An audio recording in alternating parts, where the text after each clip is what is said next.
আসসালামু আলাইকুম ভিউয়ার্স, আপনাদেরকে বলেছিলাম যে এরকম প্যারেন্টসরা যখন বাচ্চাদের এরকম ফেদার প্লাক করে এই অবস্থা করে দেয় তখন অ্যালোভেরা জেল দিতে হবে। অ্যালোভেরা জেলটা কিভাবে দিবেন আমি বলেছিলাম যে আপনাদের সাথে এরকম একটা ভিডিও করে আমি আপনাদের সাথে শেয়ার করব। এই যে দেখুন, অ্যালোভেরা কিনবেন বাজার থেকে, যে কোনো গ্রসারি শপে অ্যালোভেরা পেয়ে যাবেন। অ্যালোভেরা কিনে এভাবে করে কেটে নেবেন।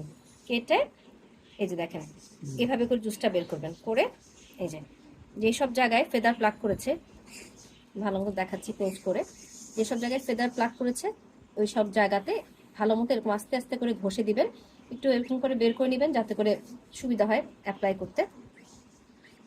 এই যে এই জায়গাগুলিতে এভাবে করে অ্যালোভেরা জেল দিয়ে দিবেন। অ্যালোভেরা জেলটা দিলে ওদের জন্য আরাম তো হয় এবং আল্লাহর রহমতে খুব তাড়াতাড়ি এই লোমগুলো আবার গজানো শুরু করে। এবং প্রতিদিনই আপনাদেরকে, যতদিন না পর্যন্ত লোমটা পুনরায় গজাচ্ছে, ঠিক হয়ে যাচ্ছে, প্রতিদিনই মিনিমাম মিনিমাম 2বার করে অ্যালোভেরা জেল আপনাদেরকে অবশ্যই অ্যাপ্লাই করতে হবে। দেখুন আমার এই বাচ্চাটাকে একদম ওদের প্যারেন্টস এত খারাপভাবে প্লাক করেছে ফেদার, একদম খুবই খারাপ অবস্থা। বাকিগুলোকেও দেখাই।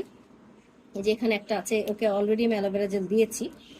এখানে আরেকজন আছে, আর এই যে এখানে আরেকটা, প্রত্যেককেই দিব।